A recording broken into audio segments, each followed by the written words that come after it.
अतिशय आनंदाची गोष्ट आहे की टेस्लाने भारतीय मार्केटमध्ये इंडियन मार्केटमध्ये एंट्री घेतलेली आहे आणि ही एंट्री मुंबईमधनं त्यांनी घेतलेली आहे. मुंबईचं एक्सपिरियन्स सेंटर त्यांनी आज ओपन केलेलं आहे.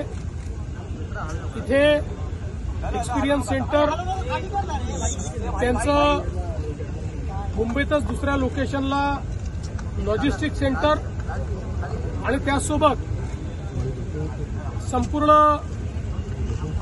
त्याचं जे मेकॅनिझम आहे आणि सर्व्हिसिंग आहे त्याचंही सेंटर हे मुंबईमध्ये ते उघडतायत आणि टेस्लाचं बुकिंग हे या सेंटरपासून ते सुरू करतायत.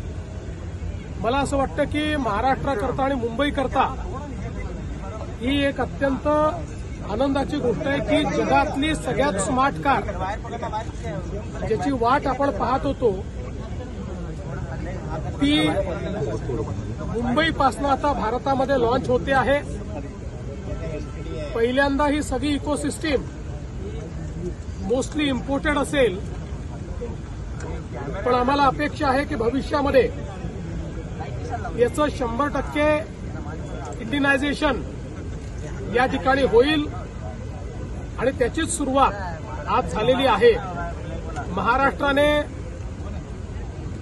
इलेक्ट्रिक व्हेकल करता एक अतिशय डायनामिक पॉलिसी तयार केली आहे. ज्या पॉलिसीमध्ये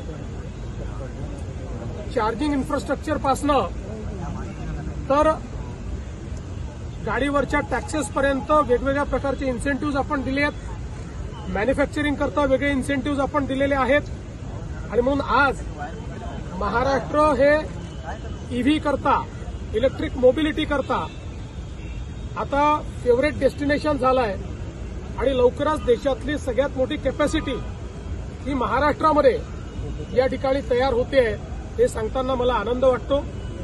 आज टेस्लाचं या ठिकाणी आम्ही स्वागत केलेलं आहे आणि त्यांनी देखील सांगितलं की त्यांनी मुंबईमधनं सुरुवात केलेली आहे आणि आता पहिल्यांदा ते मुंबई आणि मग त्यानंतर अजून 2 ठिकाणांचं रजिस्ट्रेशन हे मुंबईवरनं सुरू करतील. मुंबईमध्ये ते 4 मोठे चार्जिंग स्टेशन्स आणि 32 चार्जिंग इन्फ्रास्ट्रक्चरच्या फॅसिलिटीज हे तयार करतायत. या कारची खासियत अशी आहे की 15 मिनिटात चार्जिंग होईल आणि 600 किलोमीटर ती चालेल. त्यामुळे अतिशय एफिशियंट अशा प्रकारची कार आहे. कुठलंही प्रदूषण याच्यामुळे होत नाही आणि सगळ्यात महत्वाचं याचे सेफ्टी फीचर्स असे आहेत की वर्ल्ड वाईड ऍक्सिडेंट हा विषय टेस्ला करता जवळपास नाही सारखा आहे आणि म्हणून एक अतिशय सेफ कार ही आणि त्यातही त्यांचं जगातलं जे सगळ्यात पॉप्युलर मॉडेल आहे मॉडेल वाय ते आज त्यांनी या ठिकाणी लॉन्च केलेलं आहे.